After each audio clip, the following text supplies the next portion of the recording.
Starting the video off, as always, guys, thank you for checking back in with me today on the 240. We're going to be freshening up the front end a little bit. I got new ball joints, I got some rack boots, I got some tie rod ends, everything that I talked about in the last video. I went ahead and pulled everything apart, so we're just going to dive right into this guy, make this short and sweet. You can see the front end is all pulled apart here. I've got everything disassembled, the knuckles off. The old ball joint is exposed, and you guys can see it has seen better days. It is definitely beaten up and roughed up. Here's the boot for it. It's all just, you know, it's a goner. So we're going to get this guy out. I need to get a pair of snap ring pliers to pop that out because mine just broke. Frustratingly enough, since there's always something. Here are all the new parts, the rack boots, ball joints, tie rod end. Here's the old one. I've already pulled that guy off. Wanted to show you guys. This is just basic maintenance stuff. There's a lot of videos online about all this stuff. I'm not going to really show you guys how to install it.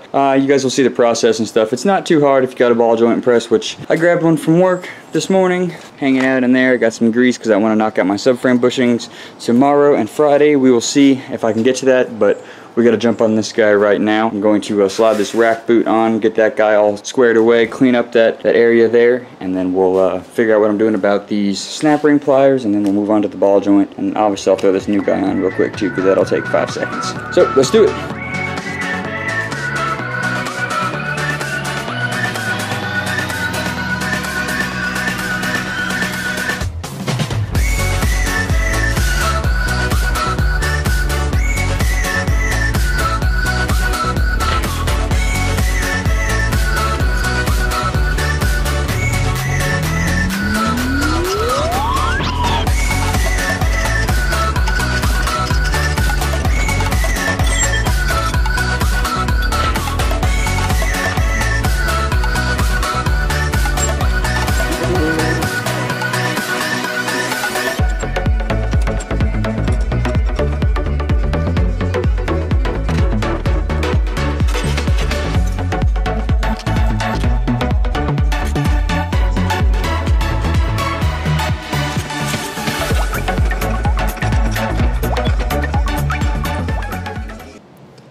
Alrighty, as you guys saw there, I pressed the ball joint in there. I've got the snap ring on. I've got the retainer for the boot for the ball joint. It's all on there, pressed in there. It's good and solid. Here's the new tie rod end. This guy's on here. Put some anti-seize on the threads a little bit. I put a little bit of grease around the ball joint to help it press in, just a tiny bit, and we are done on this side. I'm going to throw everything together, and then we're going to move over to the other side and knock this guy out here.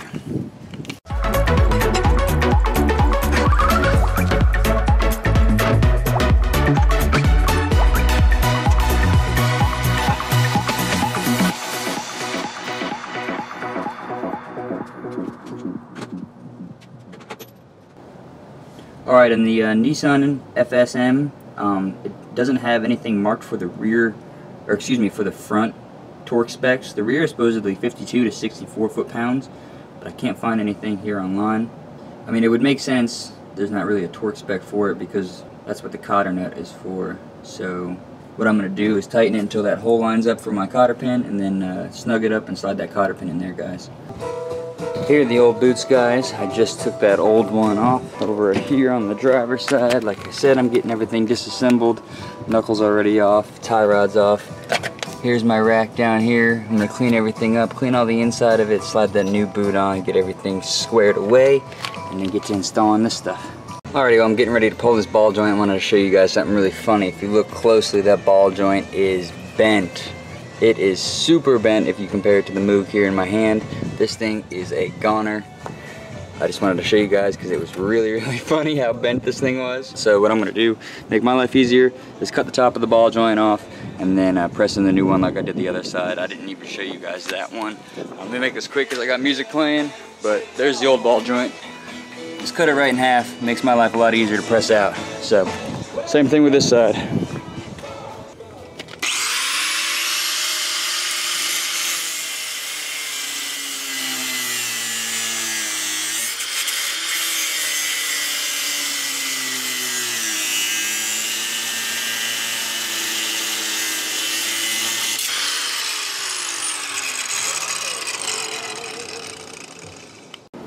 Alrighty, guys, we're going to move this snap ring in here. I'm going to do it a little differently than using pliers. Just using my chisel here with my hammer. I'm going to pop it out of its groove and then pop it out with the chisel.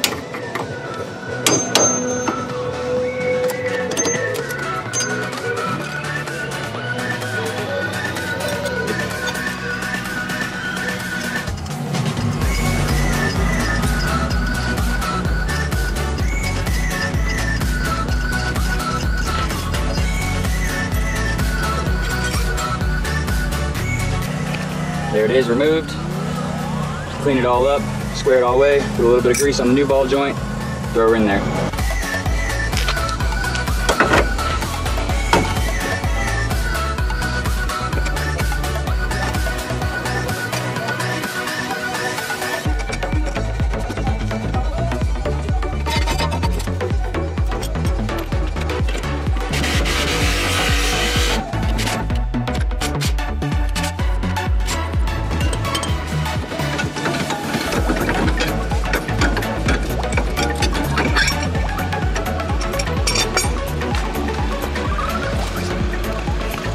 Alrighty, ball joint is in there, pressed down all the way as far as it'll go, as far as it'll sit. You start throwing everything back together, and we will be done here. Everything is said and done with the car. I've got the tools put away, everything is put back up, the garage is cleaned up a little bit, everything is all good to go. The car is back down on all 4 wheels and tires. The front end feels so much better. I know it's something that you can't see, that you're not going to notice, but it's something that I'm going to notice while I'm driving the car. Preventative maintenance and your checks and services, this is what keeps your vehicle alive and on the road and prevents your wheel from falling off or snapping your ball joints or all that nonsense. But anyways, with that being said, I did like a little alignment by eye, nothing too crazy. The car is definitely going to need an alignment, but I'm not going to worry about the alignment until I get the subframe bushings in the rear and then get those traction arms. And then when I get the new wheels, and obviously I'll have to buy tires, but once that's all squared away, I'm going to take the car, get it aligned, make sure everything is good to go, and then we can start, I guess, planning for the fuel cell firewall. That's like on my list, but it's just so hard to find a sheet of aluminum or metal, and my plans keep changing, and people keep trying to help me, and I don't know, it's just one of those things. But I'm really happy the ball joints are in there, the tie rod ends are in there, the new rack boots on there, everything is squared away in the front end. It's looking a lot better. I would like to get some new coilovers one day, because I really don't like these CX Racing ones. They are definitely beat to death. They ride really good. They don't have any issues, any clunks, any squeaks, any noises, but all the adjustments, sleeves and stuff, everything is seized and it's just damaged. It didn't look like it looks like somebody didn't take care of them when they were installing them or whenever they were messing with them. So that's gonna suck if I have to raise or lower the car, because the front end, it's definitely rough and the threads are beat up. So there's so many things that I need to do, so many things that I can say need to be done. The list goes on, I feel like freaking forever. There's always one thing after another, but I'm really happy the front end is done. I will see you guys in the next time that I film something, which probably will be the subframe bushings. I don't know if I'm going to make a full video, like a separate video from that, but we'll find out, because I'm kind of all over the place being off the next 2 days. I'm just really excited to get all these parts in and get this car squared away. But I got some stuff to do tonight. My parents are in town I got some stuff to do tonight. My parents are visiting Jacksonville. They came down from North Carolina, and they're actually downtown right now hanging out, and we're going out tonight for some dinner and just to hang out and do our thing. So I have to get cleaned up and get ready to go do that thing, and I have to bring the ball joint press back. So I will see you guys a little later on.